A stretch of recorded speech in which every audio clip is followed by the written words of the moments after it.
పెద్ద సింహానదం చేశాడు, అన్నయ్య బయటికి రా యుద్ధానికి అని.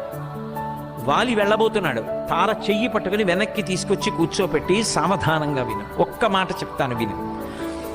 ఎవరి మీద యుద్ధానికి ఎడుతున్నావు? నీ తమ్ముడి మీద యుద్ధానికి ఎడుతున్నావు. ఎవరు నీ తమ్ముడు? ఒక్క తల్లికి ఒక్క తండ్రికి ఒక్క చెట్టున పూసినటువంటి 2 పూలు మీరిద్దరు, ఒక్క చెట్టున కాసిన 2 కాయలు. ఈ చెయ్యి వేరు ఈ చెయ్యి వేరు అవ్వచ్చు. ఈ చెయ్యి ఈ చెయ్యిని కొట్టలేదు, ఈ చెయ్యి ఈ చెయ్యిని కొట్టలేదు. ఈ 2 ఎప్పుడు కొట్టుకోవు. ఎందుకని అంటే ఈ 2 చేతులు దీనికి చెందిన వాళ్ళమని నేను అన్న భావనతో కలిసి ఉన్నాయి. నేను అన్న ఆ తల్లిదండ్రులలోంచి వచ్చిన 2 కొమ్మలు, 2 కాయలు లాంటి వాళ్ళు, 2 పువ్వులు లాంటి వాళ్ళు ఇద్దుకయ్యా కొట్టుకుంటారు. ఒకవేళ నీ తమ్ముడు తప్పే చేశాడనుకో, దానికి నువ్వు అంత దెబ్బలాడాలా? నిత్తురు కారిపోయేటట్టు కొట్టాలా? ఇద్దరూ వీధిన పడి గదాయుద్ధం చేసుకోవాలా? ఇంత శక్తివంతులే మీరిద్దరూ చెయ్యి చెయ్యి పట్టుకుని నిలబడితే దుర్నిరీక్షులు కదయా.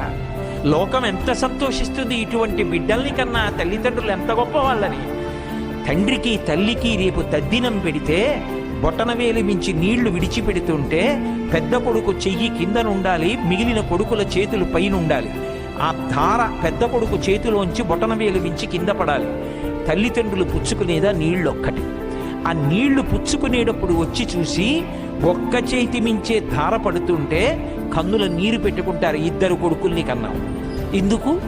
ఎప్పుడైనా 2 చేతులు ఒకదాని మీద ఒకటి నీళ్లు పోసిన సందర్భం ఉందా? గడ్డి పెట్టి పంపగలగాలి. ఎవరు?